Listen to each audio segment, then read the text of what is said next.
We are in the golden age of NFL announcers, and the GOAT, the 7-time Super Bowl champion Tom Brady, will be joining Fox next year as its number one lead announce crew, alongside Evan Burkhardt, Tom Rinaldi, Aaron Andrews, replacing the great Greg Olsen, who, of course, was a tight end for Chicago and Carolina and Seattle throughout his playing career.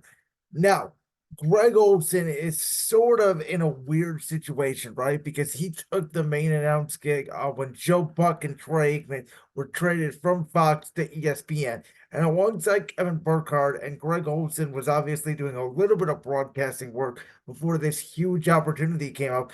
But Greg, alongside Burkhardt, instantly became a huge success. A lot of people loved their broadcast after not being so sure whether this brand new announce team could handle being the number one team for a major network like Fox that has obviously covered the NFL. This is their 30th season covering NFL football, and they've had a lot of booths.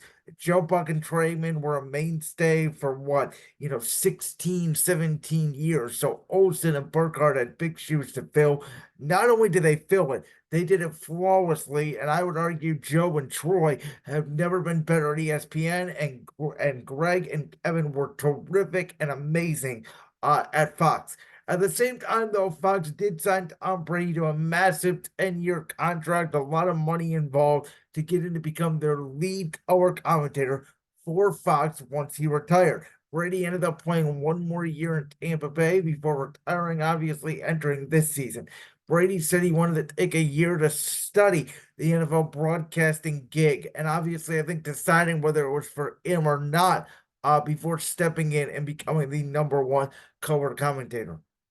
And what like Tony Romo? Remember when Tony Romo came in when he obviously had the back injury and Dak Prescott took over for Dallas, and it was the end of the Tony Romo era, and CBS made Tony Romo its lead announcer.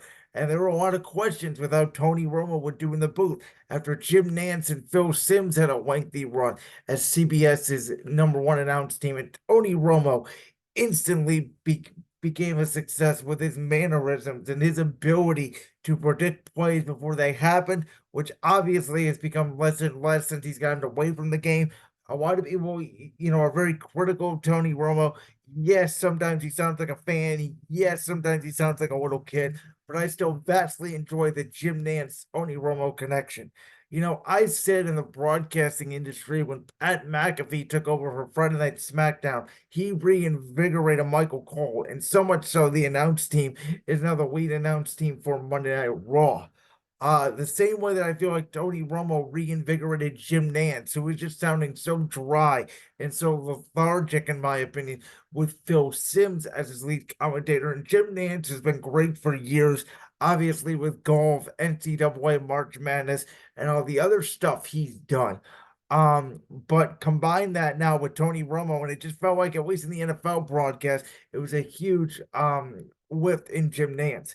And I thought Greg Olsen and Kevin Burkhardt instantly became, in my opinion, my favorite broadcasting crew. The way that Greg Olsen was able to tell the fans at home, and again, I like to think of myself as a more educated football fan.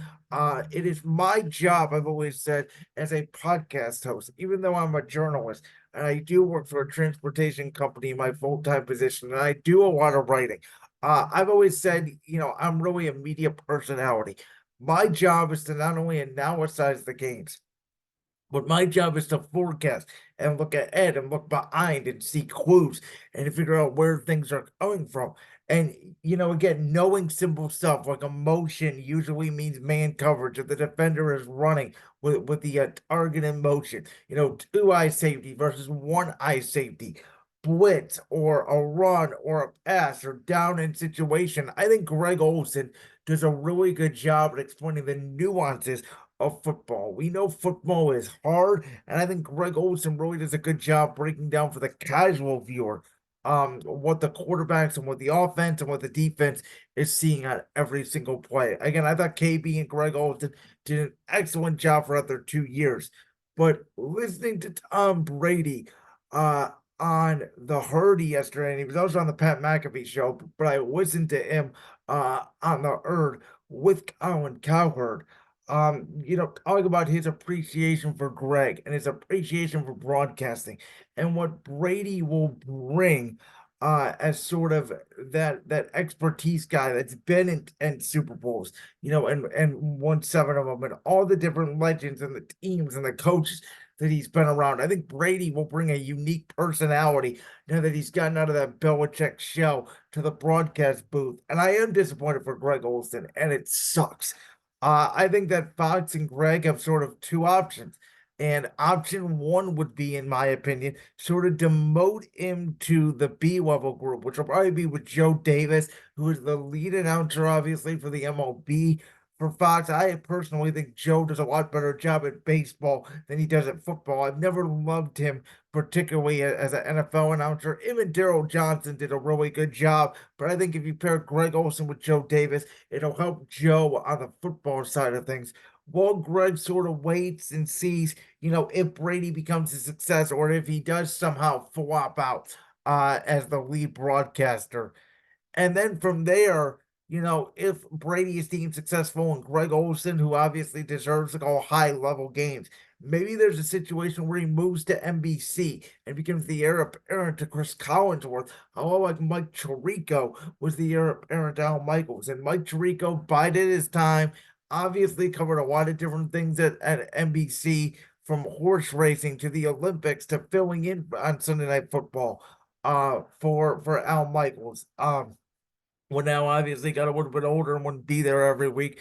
Mike Tirico has so much experience in the NBA, Major League Baseball. He's just a professional announcer. Maybe Greg Olsen goes that route with Chris Collinsworth, and now with NBC and Peacock getting exclusive games, there will be probably an opportunity for Greg to call a playoff game instead of the college football announcing crew of Blackage and the son of Iron Eagle, Noah Eagle. But we are in the, I guess, heyday, I would say, of broadcasting. Again, Buck and Aikman have never been better for ESPN. Mike Tirico, and here's a guy, Chris Collinsworth, terrific on NBC Sunday Night Football. Jim Nantz and Tony Romo, Kevin Burkhardt, Tom Brady for CBS and Fox. I think this is the best combination of lead broadcasting crews we have had in my lifetime. And again, I'm 25 years old as an NFL fan. Not to mention on the CBS and the Fox side of things. I really like Evan Kugler and Mark Sanchez. I think Adam Amin and Mark Schwerth are a very good announcing crew. For CBS, obviously, Iron Eagle, Charles Davis, terrific. Evan Arwin, Trent Green, terrific. So I think that the NFL announcing has never been better. Obviously, there's some crews, Spiro Ditas, Adam Archuleta, Andrew Catalan, Matt Ryan, Tiki Barber, Kenny Albert, Jonathan Vilma. They're not the greatest crews in the world. Chris Myers and Robert Smith. Again, not the best crews in the world. But with that being said, I don't think NFL broadcasting has ever been better. I think the NBA, obviously outside of Mike Breen and now Doris Burke with Doc Rivers being gone to the Bucks, I think ESPN sort of has a top broadcast and that's it. TNT has a couple, but they really mix in with the NBA TV and the CBS portion of it, so it's not great. MLB broadcasters, obviously, I think besides Joe Davis and John Smoltz, TBS has a couple good ones. Brian Anderson's a very good play-by-play baseball announcer, but nothing spectacular.